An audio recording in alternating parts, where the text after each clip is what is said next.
Bismillahirrahmanirrahim. Assalamualaikum warahmatullahi wabarakatuh.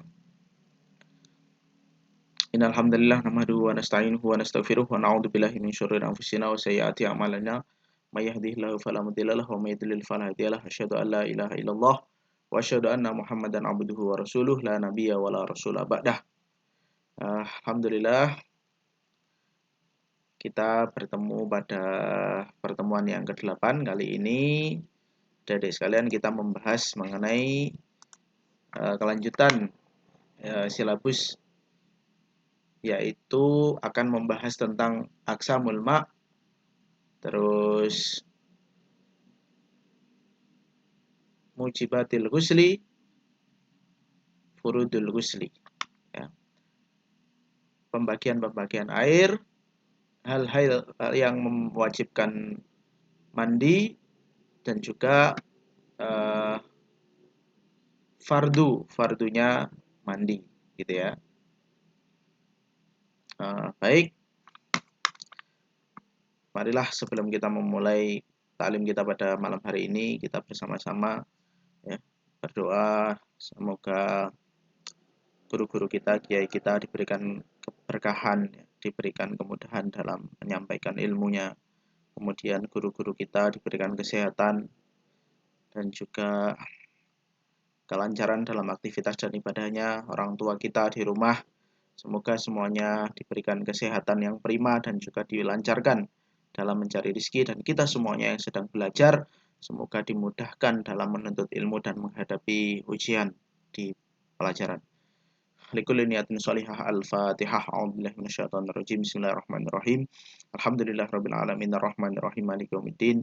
Iyyaka na'budu wa iyyaka nasta'in. Ihdinas shiratal mustaqim.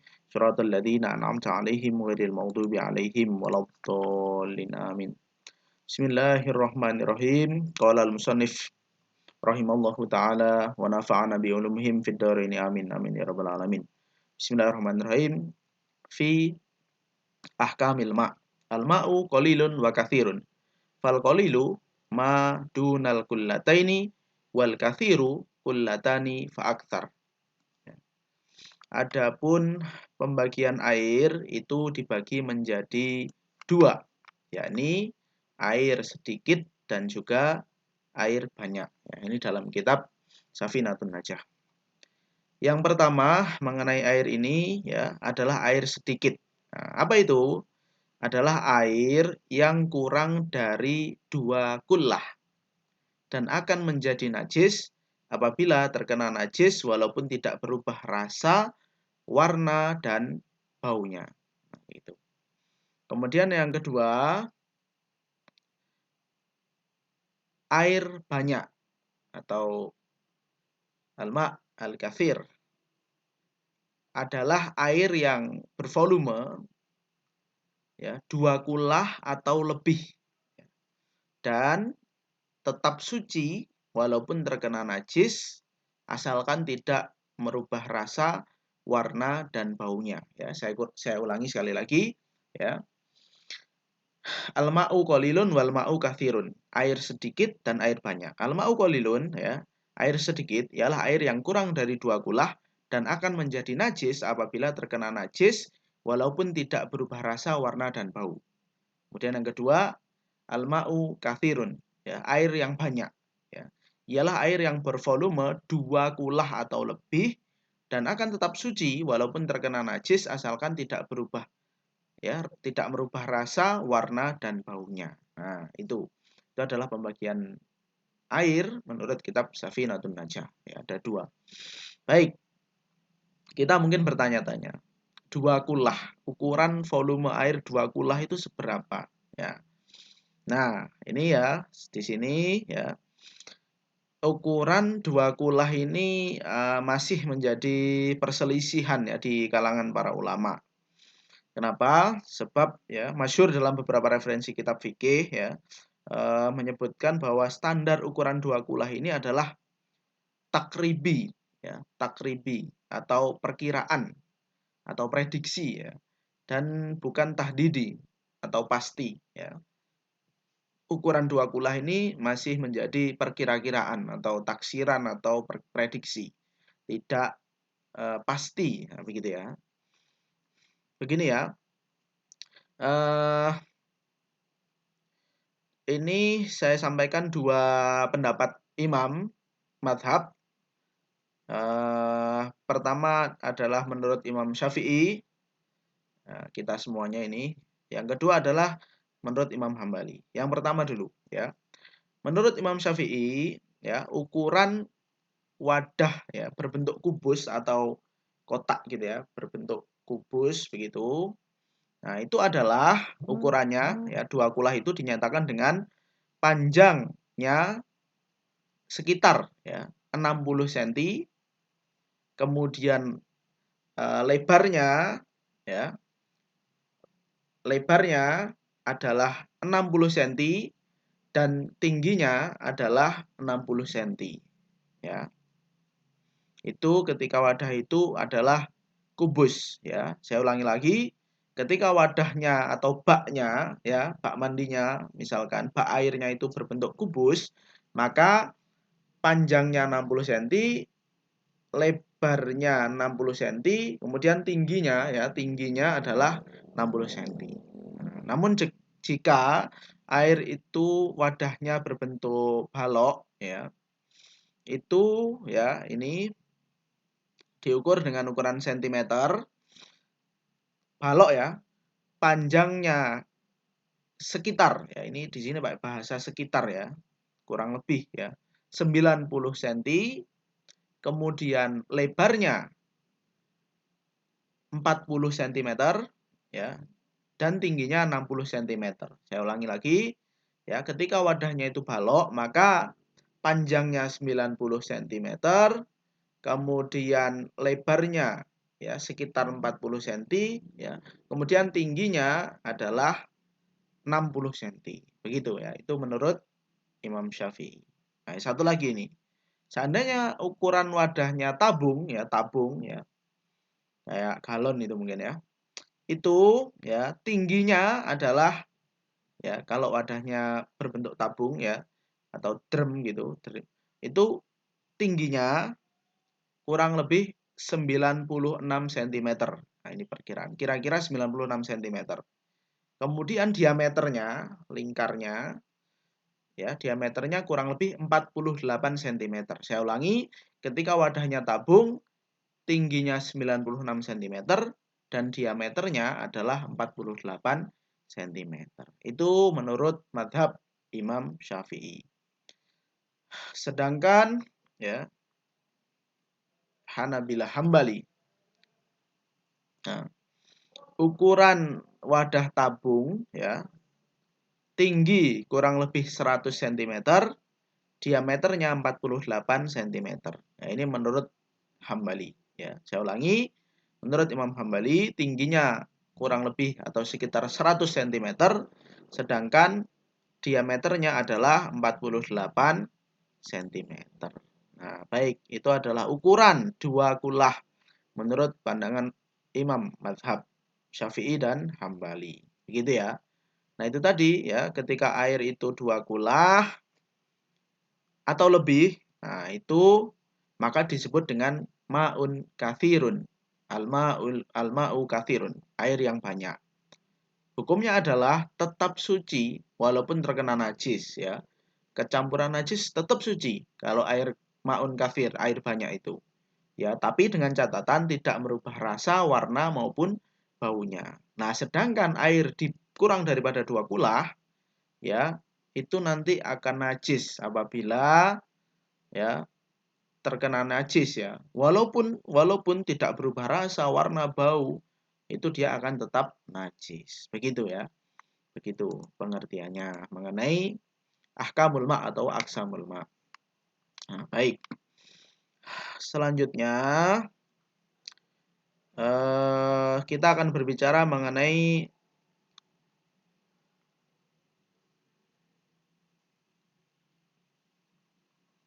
sebentar. Saya lanjutkan ya.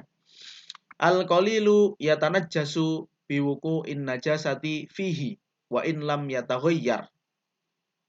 Ya.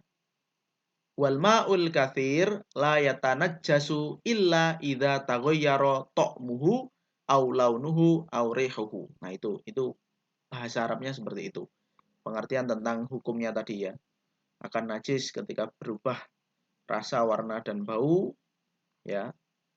Seandainya dia maun katsir atau air yang banyak ya. Kalau maun qalil ya tanajasu biwuqu'in najasati ya, dia akan najis ketika terkena najis fihi di dalamnya wa illam yataghayyar, bahkan tidak berubah warna, rasa dan bau sekalipun. Nah, itu begitu ya pengertiannya. Baik, nahtu ila faslin jadid ya, kita melanjutkan ke bab yang selanjutnya fi mujibatil ghusli ya. Sebelum fi mujibatil ghusli, saya akan sedikit menambahkan referensi ya dari kitab Fathul Qorib ya. Di kitab Fathul Qorib itu disebutkan bahwa pembagian air itu ya berdasarkan hukumnya dibagi menjadi 4 ya. Di kitab Fathul Qorib ada 4 bagian, ada 4 macam air berdasarkan hukumnya. Yang pertama adalah air suci mensucikan. Air suci mensucikan yang tidak makruh digunakan. Nah, begitu. Apa itu? Yaitu air mutlak atau air murni. Nah, itu yang pertama. Kemudian pembagian yang kedua, air suci mensucikan yang makruh digunakan. Suci mensucikan tapi makruh digunakan. Makruh itu sebaiknya tidak. Ya. Yaitu air yang dijemur di terik matahari. Atau ma'ul musammash. Dalam wadah yang suka berkarat. Ya. Wadah yang memungkinkan berpotensi untuk berkarat. Apa contohnya? Besi, timah, kaleng ya. Dan ya sebagainya lah seperti itu ya. Tapi ya tadi kan makruh ya, tapi kalau sudah dingin tidak begitu. Nah, itu ya, air yang mudah berkarat, wadah yang mudah berkarat seperti besi dan seterusnya itu ya. Ya, dalam suatu riwayat dikatakan karena itu nanti akan menyebabkan penyakit kusta ya, seperti itu. Kemudian yang ketiga, air yang tidak dapat mensucikan ya kepada lainnya ya. Ma'un tohirun ghairu mutahhir ya, suci tapi tidak mensucikan ya, yaitu air yang bekas digunakan atau mustakmal ya. Ya, ini contohnya adalah air wudhu. Kita tidak boleh menggunakan air yang sudah digunakan oleh orang untuk berwudhu ya. Maksudnya kita orang wudhu kemudian kita ikut di bawahnya, itu tidak boleh ya. Yang telah dipakai wudhu ya, atau yang lain lagi adalah air yang digunakan untuk membersihkan najis. Nah, kemudian air yang berubah sebab bercampur dengan benda-benda suci lainnya ya. Apa contohnya? Ya air teh, air kopi. Teh sama kopi itu kan suci ya, makanan itu suci. Nah, tapi dia tidak bisa mensucikan begitu. Itu pembagian yang ketiga menurut kitab Fathul Qorib. Selanjutnya pembagian yang keempat ya adalah ma'un mutanajis atau air bernajis atau air najis. Yaitu air yang kemasukan najis dan air itu kurang dari 2 kulah tadi ya. Atau keadaannya air itu 2 kulah tetapi berubah ya, berubah oleh najis ya. Warnanya, rasanya, baunya. Atau air 2 kulah itu ialah ukuran 500 kati Baghdad. Ya, ini ya kurang lebih segitu menurut kaul yang sah ya. 500 kati Baghdad, nanti kita diskusikan lagi ya. Begitu. Itu adalah 4 pembagian air menurut kitab Fathul Qorib, dalam kitab Fathul Qorib ya. Suci mensucikan, suci makruh mensucikan, kemudian suci tidak mensucikan, dan najis tidak bisa untuk mensucikan. Baik, lanjut ya. Bismillahirrahmanirrahim. Faslun fi mujibatil ghusli. Mujibatul ghusli sittatun. Ilajul hasyafati fil farji wa khurujul mani wal haid wan nifas wal wiladah wal maut. Ya. Saya ulangi, ilajul hasyafati fil farji pertama, wa khurujul mani yang kedua, wal haid yang ketiga, wan nifas keempat, terus wal wiladah wal maut terakhir maut. Ya. Apa itu? Yang pertama adalah ilajul hasyafati fil farji, adalah bersetubuh atau berhubungan badan.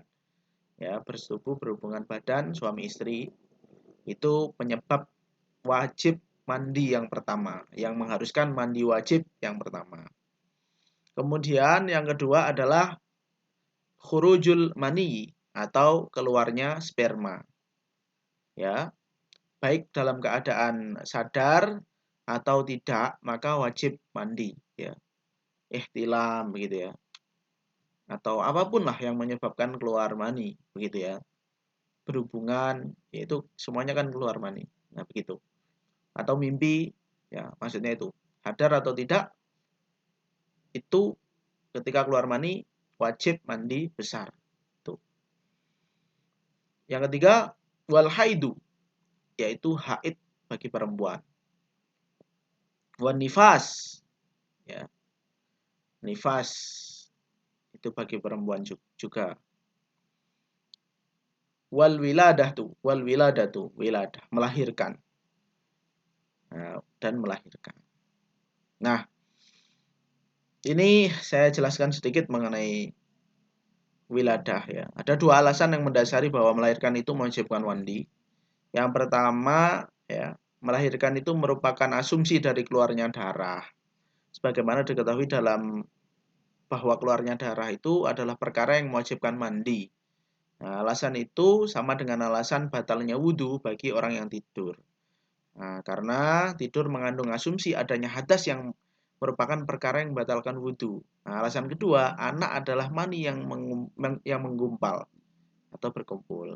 Nah, terus gimana dengan orang yang melahirkan dari jalan yang tidak seperti biasanya atau sesar ya, kita tahu sesar itu ya. Nah, ini menurut pendapat Dhohir ya, ia tetap diwajibkan mandi ya. Ya, kenapa? Karena ya tetap saja dikatakan melahirkan gitu ya. Sama kayak perempuan yang talaknya digantungkan pada melahirkan anak. Kemudian ternyata perempuan itu melahirkan dari jalan yang tidak semestinya, maka talak tersebut tetap jatuh gitu ya. Nanti kita diskusikan. Terus gimana dengan keguguran? Nah, ini menjadi permasalahan juga. Ya, perempuan wajib mandi setelah keluarnya alaqoh atau darah kental atau mudghah atau segumpal daging. Ya. Apa bahasa kita? Embrio bayi itu ya. Kewajiban ini berlaku setelah mendapatkan rekomendasi dari dua ahli yang mengatakan bahwa benda yang keluar adalah benar-benar alaqoh atau mudghah yang apabila berada di dalam perut akan menjadi bayi. Nah, darah yang keluar pasca keluarnya alaqoh atau mudghah itu tadi ya disebut darah nifas. Ya. Disebut darah nifas sekaligus ya. Ya, menyebabkan batalnya puasa. Sekaligus menyebabkan batalnya puasa. Khusus untuk mudghah ya, apabila keluar maka iddah seorang telah dianggap selesai. Sekaligus dia juga sudah dianggap istibro atau rahimnya bersih dari janin. Nah, begitu ya. Ini keterangan tambahan ya, mengenai melahirkan. Kemudian yang terakhir yaitu wal mautu dan meninggal. Maut, meninggal. Meninggal dunia. Ya, kematian itu adalah tidak adanya kehidupan atau terpisahnya ruh dari jasad. Nah, ini ya pasti terjadi ya. Laki-laki, perempuan terjadi semuanya. Nah, dalam hal ini kewajiban mandi itu tentu bukan ditujukan pada orang yang meninggal dunia. Nah, tapi hukumnya fardu kifayah bagi orang lain yang memandikannya. Mayit itu ya tidak bisa dia diwajibkan bermandi, tidak bisa untuk mayitnya loh ya. Maka ini adalah fardu kifayah nanti jatuhnya ya. Harus ada salah satu di antara orang yang memulasarakan jenazah itu yang berkewajiban untuk memandikan mayat itu. Nah, kewajiban mandikan orang yang meninggal ini bukan karena kematian itu ya, menjadikan seorang najis sehingga ia harus dimandikan, bukan, tetapi memandikan orang meninggal adalah gunanya membersihkan dan memuliakannya. Itu maksudnya ya. Nah, di sini disebutkan wal mautu ya. Sekali lagi yang menyebabkan dia harus mandi itu bukan karena mayatnya itu menjadi najis, bukan ya, tapi karena memuliakan mayat itu tadi. Yang kedua, kewajibannya tidak dibebankan kepada mayat yang sudah meninggal ya tentunya, tapi kepada orang di sekitarnya ya. Jadi di kampung itu atau ya fardu kifayah nanti hukumnya salah satu di antara kerabat yang wajib memandikannya atau orang di sekitar mayat itu. Gitu ya. Oke, itu mengenai 6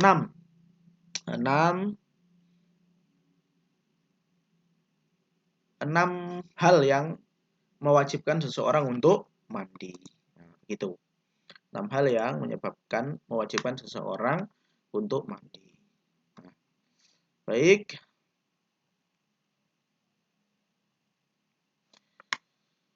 Bismillahirrahmanirrahim. Saya lanjutkan. Faslun fi furudil ghusli. Faslun fi furudil ghusli. Bab dalam fardu-fardu mandi ya. Nah, ini ya. Furudul ghusli ithnani. Furudul ghusli ithnani. Adapun fardu mandi isnani ada 2. An-niyatu wa ta'mimul badani bil ma'i. An-niyatu wa ta'mimul badani bil ma'i. An-niyatu ya adalah niat. Wa ta'mimul badani bil ma'i ya meratakan air kepada seluruh badan. Ya, gini ya. Ya. Fardu mandi besar ada 2, yaitu yang pertama niat, yang kedua adalah meratakan air pada seluruh anggota badan ya. Nah, seluruh badan ini memiliki makna seluruh rambut dan kulit ya. Wajib membasuh apa yang tampak dari lubang telinga dan lipatan-lipatan badan ya. Termasuk wajib membasuh bagian yang tampak dari farji perempuan saat duduk untuk buang hajat. Kemudian termasuk pula sesuatu yang wajib dibasuh adalah dubur, karena bagian tersebut tampak saat membuang hajat, maka dubur termasuk badan bagian luar. Nah itu. Ya. Saya ulangi, niat mandi fardu mandi itu ada 2, yaitu niat dan yang kedua meratakan air ke seluruh anggota badan ya. Nah, itu tadi yang di sini menjadi detail. Yang pertama adalah ya, seluruh rambut dan kulit ya. Kita kan yang di luar tampak ini semuanya kan kelihatan ya. Adalah kulit dan juga rambut. Nah, ini yang penting yang pertama rambut ya. Ini sebagai tips bagaimana orang mandi besar itu kita harus menyela-nyela ya. Maksudnya kita ini mandi, ini ada rambut, ini di dalam-dalam ini semuanya harus terkena air ya. Jenggot ya. Kemudian bagian-bagian yang tumbuh rambut itu harus terkena air semuanya. Dan sampai ada air yang tidak terkena pada rambut kita. Yang rambutnya tebal atau panjang. Nah, itu penting sekali air harus masuk ke seluruh bagian pada rambut kita. Nah, itu penting ya. Ya, jadi kita benar-benar harus memastikan semua air itu masuk ke rambut-rambut di dalam kita ini semuanya ya. Itu yang pertama. Kemudian yang kedua adalah wajib membasuh apa yang tampak dari lubang telinga ya. Kita punya telinga, di sini ada lubangnya tapi masih kelihatan dari luar itu, dilihat dari samping gini kan masih kelihatan ya. Ada bagian yang ya lihat, kita ketika lihat orang telinganya gitu kan bisa, oh itu lubangnya di situ. Nah, kan kelihatan ya. Nah, walaupun posisinya di dalam sini kan tetap terlihat kan, sama orang itu kan dilihat kan bisa dilihat. Nah, itu. Nah, selama dia masih terlihat, maka itu wajib untuk kena air. Makanya mandi mandi juga harus kita kayak gini nih. Ini semua air-air harus masuk, maksudnya gitu ya. Yang tampak saja. Maksudnya ya diguyur normal gitu. Ya, begitu. Kemudian dan lipatan-lipatan badan. Kita punya banyak sekali lipatan di ya anatomi apa physically tubuh manusia itu kan ada lipatan-lipatan, mungkin di lengan ya, kemudian eh, di semua badan kita ya, yang jangan artinya apa? Jangan sampai ada bagian-bagian yang tidak terkena air, lipatan di jari-jari, tangan, kaki, kemudian di lutut, di paha, pangkal paha, semuanya, semua lipatan-lipatan itu tidak boleh ada yang terlewatkan, ya. Kemudian, nah ini yang mungkin kita belum tahu, dan ini hanya bagi perempuan. Ini di sini dijelaskan, wajib membasuh bagian yang tampak dari farji. Farji itu ya kemaluan perempuan, ya, saat duduk atau buang hajat, ya. Mungkin ada bagian-bagian di perempuan yang dia itu ketika posisinya berdiri begini tidak tampak.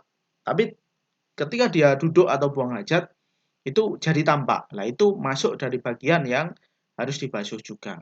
Nah, maka posisi-posisi apa namanya, lipatan-lipatan yang sulit itu semuanya harus kena air. Nah, ini menjadi perhatian penting, ini harus semuanya harus terkena air ya.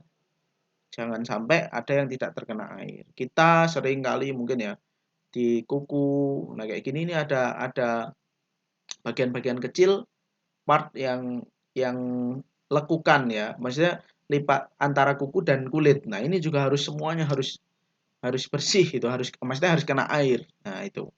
Makanya kita enggak perlu ya, maksudnya enggak perlu memelihara kuku panjang ya. Kita Jumat sunahnya motong kuku itu ya untuk jangan sampai ketika mandi ada bagian sela-sela kuku itu tidak terkena air, begitu ya. Itu. Ini tadi yang dijelaskan adalah bagian di perempuan, ya. Kemudian bagi kita juga, maksudnya bagi laki-laki, termasuk pula sesuatu yang wajib dibasuh adalah dubur, ya. Jadi ketika duduk mungkin ya kita bayangkan aja posisi orang duduk itu kan mungkin tidak tampak ya, dubur itu. Nah, tapi ketika duduk atau buang hajat itu dia akan tampak. Ya, itu maksudnya. Ya, ada bagian yang memang ini agak sulit, maksudnya agak tersembunyi. Lah itu semuanya. Nah, ini mengandung maksud semuanya yang menjadi bagian luar daripada kulit atau badan ya, dubur termasuk dubur itu semuanya harus di basuh ya, harus terkena air. Ya, itu adik-adik sekalian, pasal atau bab mengenai apa namanya? Pembagian air, ahkamul ma, aqsamul ma, terus kemudian mujibatil gusli, hal-hal yang mewajibkan mandi, kemudian furudul gusli atau fardu-fardu mandi. Ya, saya ulas lagi sekali lagi, ya, saya ulangi.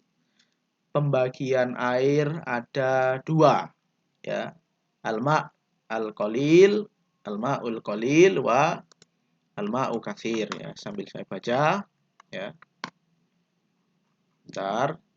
Fi ahkamil ma, ya. Adapun pembagian air, al-ma'u qalilun wa katsirun.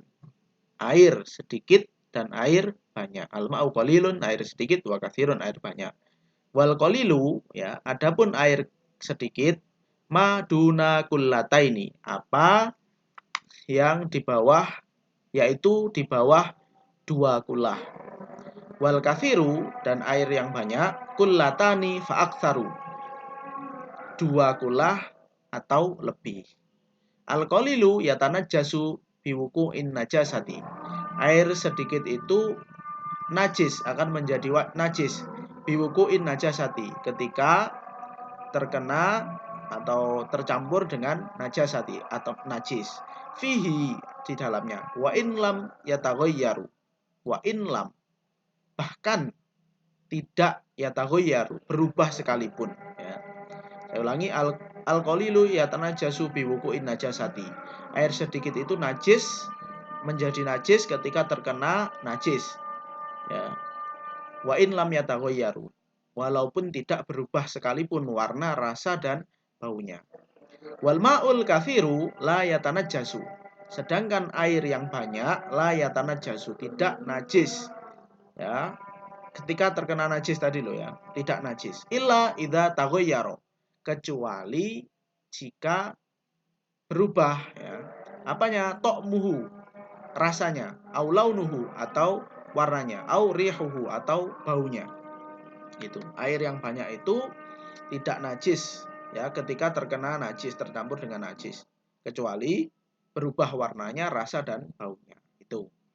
Faslun fi mujibatil ghusli, ya, yang faslun, bab fi mujibatil ghusli, yang mewajibkan mandi.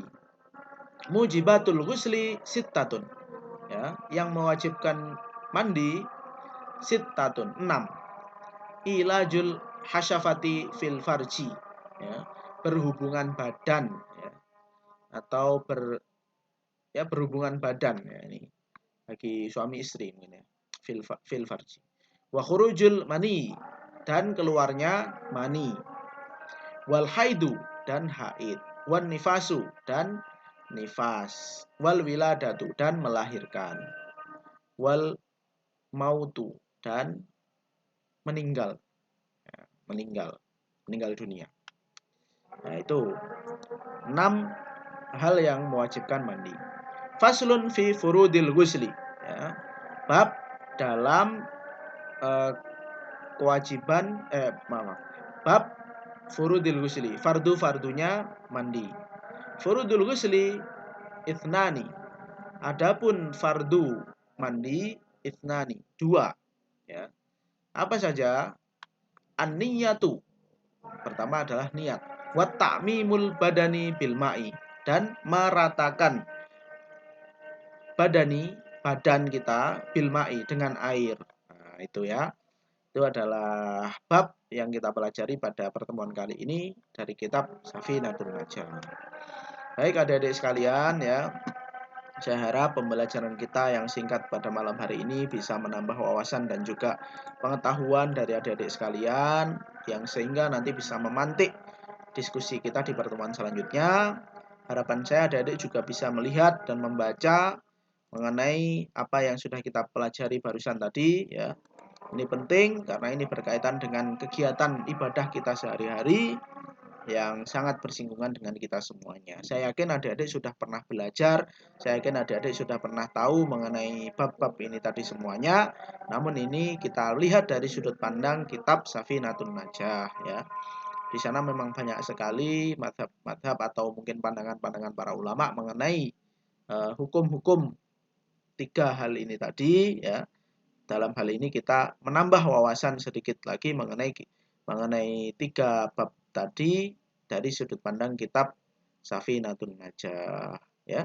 Saya kira pembelajaran kita cukup untuk malam hari ini, ya. Terima kasih banyak atas perhatiannya. Semoga semuanya terus, ya, diberikan kemudahan, kelancaran dalam belajar, ditambah lagi wawasan-wawasan hukum fikihnya, ditambah lagi bacaan-bacaan referensi kitab-kitabnya, ya, sehingga kita bisa menghadapi permasalahan fikih, hukum-hukum di lapangan mengenai kegiatan amaliyah ubudiyah, ya, kegiatan praktek beribadah itu semuanya kita bisa tahu bagaimana tata cara dan juga hukum-hukumnya. Baik, ya. Saya kira itu adik-adik sekalian, ya, dari saya cukup. Terima kasih banyak. Ketika nanti ada persoalan atau pertanyaan bisa kita diskusikan di pertemuan selanjutnya. Terima kasih kepada kakak pendamping yang sudah mendampingi dan juga Ustadz Murabi Mabnah Ibnu Sina ya. Syukron lakum ala husni ihtimamikum. Jazakumullah khairan. Al-afu minkum in wajadtum khata'at wal ghaladat minni. Aqulu qawli hadza ihdinas siratal mustaqim wallahul muwaffiq ila aqwamit thoriq. Alhamdulillahirabbil alamin. Subhanakallahumma bihamdika asyhadu an la ilaha illa anta astaghfiruka wa atubu ilaik. Wassalamualaikum warahmatullahi wabarakatuh.